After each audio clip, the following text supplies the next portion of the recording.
본문 말씀을 통해서 하나님의 본심이란 제목으로 말씀 증거하겠습니다. 오늘 본문에 보게 되면 사람으로 근심케 하는 것이 하나님의 본심이 아니라고 했습니다. 33절에 주께서 인생으로 고생하게 하시며 근심하게 하심은 본심이 아니시로다. 우리가 여러 가지 고난과 근심과 어려움에 처하지만 그것은 하나님의 본심이 아니시라 그랬습니다. 그러면 하나님의 본심, 우리를 향하신 하나님의 본 마음은 어떠하신가? 오늘 본 말씀을 통해 살펴보게 되면 우리를 향하신 하나님의 마음은 우리가 구원을 바라며 인내할 것을 바라시는 겁니다. 비록 염려와 근심이 될 만한 고난의 때라도 하나님의 구원을 기대하며 여전히 하나님의 선하심을 믿으며 그 모든 어려움의 때를 잘 인내하는 것, 그들을 또한 구원하시는 것이 하나님의 본심이라고 했습니다. 오늘 보면 25절에서는 기다리는 자들에게나 구하는 영혼들에게 여호와는 선하시도다. 하나님은 본시 선하신데 특별히 하나님을 구하는 자, 기다리는 자, 그들에게는 하나님의 선하심을 나타내시겠다. 선하다라고 하는 것은 좋다는 겁니다. 하나님 보시기에 좋았더라. 그래서 우리의 여러 고난과 시험거리가 있을 때라도 믿음 안에서 잘 인내하고 나가면 그것은 우리에게 하나님의 선한 것, 좋은 곳으로 돌아올 거라 그랬습니다. 26절에서는 사람이 여호와의 구원을 바라고 잠잠히 기다림이 좋도다. 기다림이라고 하는 것은 우리에게서 속히 지나기를 바라는 그런 내용들입니다. 그런데 그 기다리는 것이 좋고 기다리는 자들에게 하나님이 좋은 것으로 대하신다, 선하시다 라고 말씀하셨으므로 우리의 모든 삶 속에서 우리의 염려와 근심과 불안과 두려움의 때가 있을 때 그때 우리를 향하신 하나님의 마음은 구원 가운데 기다리라, 인내하라, 조금 참아내라. 하나님께서 우리에게 말씀하신 줄 알고 잘 인내해 나가야 되겠습니다. 인내한다라고 할 때 필요한 것은 무엇인가 하면 우리 26절에서 잠잠히 기다리라, 잠잠히 기다림이 좋다 그랬는데요. 여기서 잠잠함이라고 하는 것은 아무 소리 않고 가만히 있다 그런 의미라기보다 지금 이 상황이라고 하는 것이 빨리 지나가길 바라는,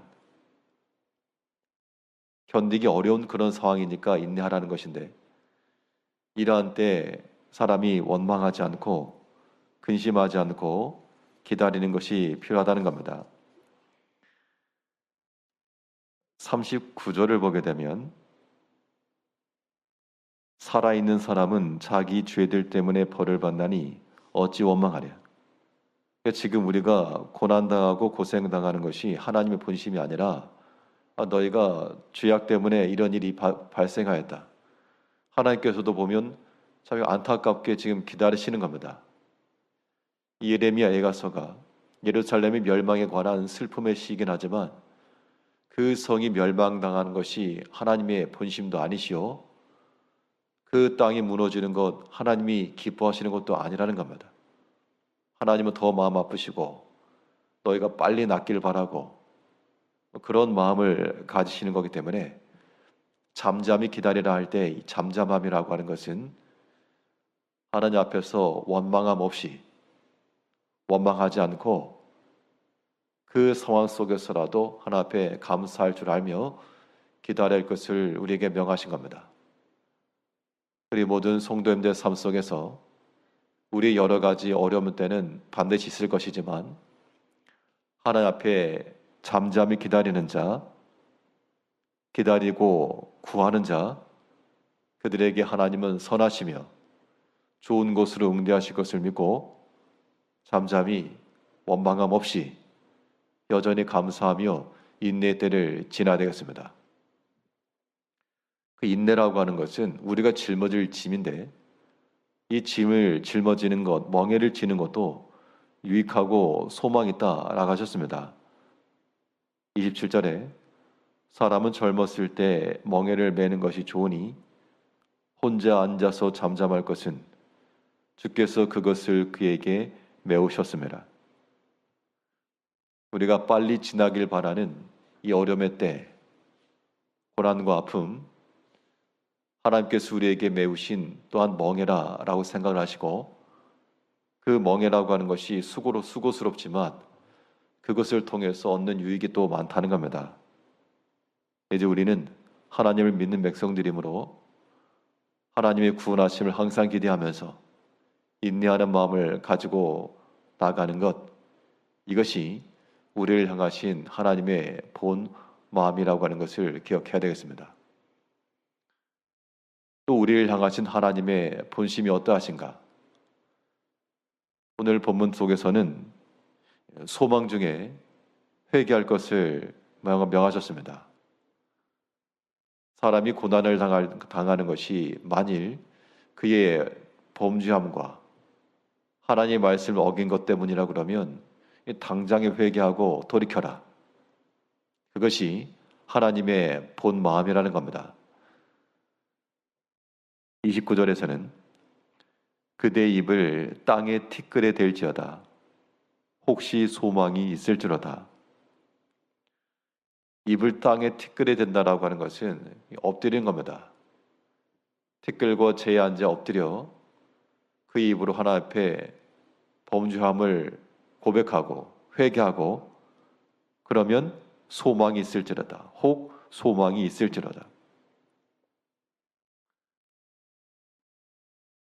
회개함이라고 하는 것은 우리 마음이 일단 낮아져야 됩니다. 땅에 입을 댄다라고 하는 것, 무릎을 꿇지 않고 허리를 숙이지 않고 땅에 입을 댈 수 없으므로 회개하는 심령이라고 하는 것은 하나님 앞에 지극히 낮아지는 겁니다. 낮아진다라고 하는 것은 내 힘으로 할 수 없고 내 스스로 일을 이룰 수 없으며 하나님의 도우심 없이 불가합니다라고 하는 우리의 신앙 고백입니다. 우리를 향하신 하나님의 본뜻, 우리가 어떻게 행하기를 바라시는가? 근심과 고난 중에 있을 때 겸손히 낮아져서 오직 하나님의 긍휼하심을 바라야 되겠습니다. 하나님의 긍휼하심이라고 하는 것은 하나님께서 우리를 불쌍히 여기시고 그래서 도와주시고 그러한 것을 우리가 기대할 때 하나님은 긍휼에 풍성하신 자비로우시고 선하신 하나님이라 그랬으므로 그 하나님의 본 성품의 근거에서 의지해서 우리가 회개하고 나가면 혹 소망이 있을지로다. 우리 인생의 삶 가운데서 소망을 바라시는 모든 성도님들이 하나님 앞에서 바짝 엎드리며 땅에 입을 대 겸손한 마음을 가지고 회개하면 긍휼이 많으신 하나님께서 거저 지나치지 않으시고 반드시 우리를 돌아보시며 우리를 회복하시며 좋은 것으로 행하실 것을 믿어야 되겠습니다. 30절에서는 자기를 치는 자에게 뺨을 돌려대어 치욕으로 배불릴지어다. 이는 주께서 영원하도록 버리지 아니하실 것임이며 그가 비록 근심하게 하시나 그의 풍부한 인자하심에 따라 긍휼히 여길 것임이라. 치욕을 받은 것은 이미 죄의 값을 치렀다는 거니까 그때 회개하고 나가면 하나님께서 긍휼에 풍성하신 하나님이 그의 풍부한 인자하심에 따라 긍휼히 여길 것임이라. 우리를 불쌍히 여기사 넘어진 자를 세워주시고 약한 자를 강하게 하시며 슬픔에 빠진 자에게 기쁨과 위로를 더하실 그 하나님을 우리가 믿어야 되겠습니다. 오늘 하루의 삶 동안에도 우리를 향하신 하나님의 본 마음이 어떠하신가? 하나님 앞에서 구원을 기대하며 잘 참아내시고 인내 중에 또한 소망을 바라면서 회개하고 하나님의 크신 긍휼하심을 기대하며 나갈 때 하나님께서 오늘도 우리에게 좋은 것으로 인도하실 줄 믿고 하나님 믿는 마음으로 살아가시는 하루가 되시길 바라겠습니다. 기도하겠습니다.